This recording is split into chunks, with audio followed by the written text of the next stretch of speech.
Let's talk to Sir Gerald Howarth, former Conservative Defence Minister, of course, now Shadow Conservative Defence Secretary. Sorry, no, don't forget that. He's former Conservative Defence Minister. Sir Gerald, very good morning to you.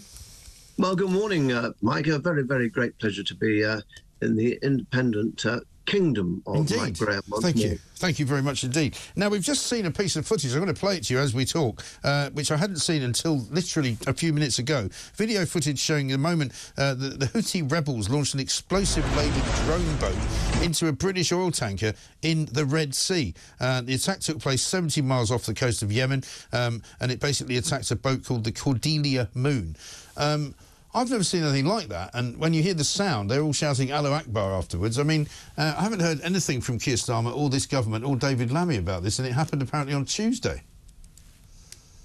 Well, I only just saw it a moment ago when you showed the clip, and of course it does illustrate the real present danger posed by Iran's proxies.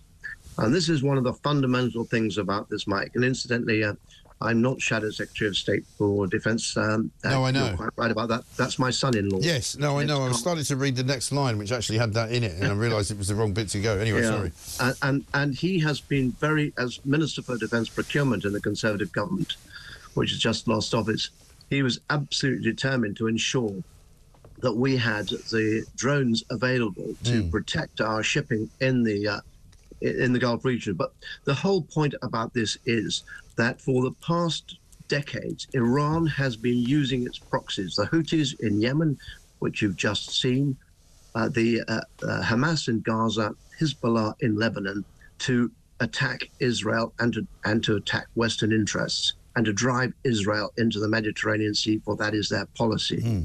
And so this is a very, very serious development, and it is absolutely right and proper that Britain should do all it can to help Israel and to defend our shipping in the Gulf, because we do not defend freedom of movement on the high seas, then our trade will be disrupted, our fuel supplies will be cut off. Very important. Well, indeed, the other piece of footage we've been showing this morning is a piece of footage from Singapore, where you can see very clearly behind the sort of the famous Ferris wheel and the lion in the harbour and all of that.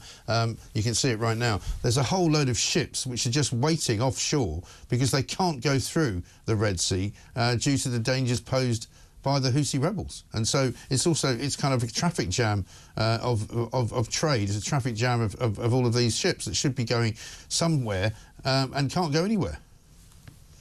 Well, they can, of course, go round the Cape of Good Hope. Well, they can, but that's an awfully long diversion, isn't it? It is, I think, a 3-week diversion, and of course it adds to cost. Yeah. But it also would be capitulation to pirates. And that is what the Houthis are. They're pirates funded by one of the most evil regimes in the world, which is Iran. And it is absolutely right and proper that in the interests of worldwide free trade, in the interests of worldwide civility, that we deal with these people and restore freedom of movement for our ships to enable them to go through the Gulf and through the straits up to the Suez Canal.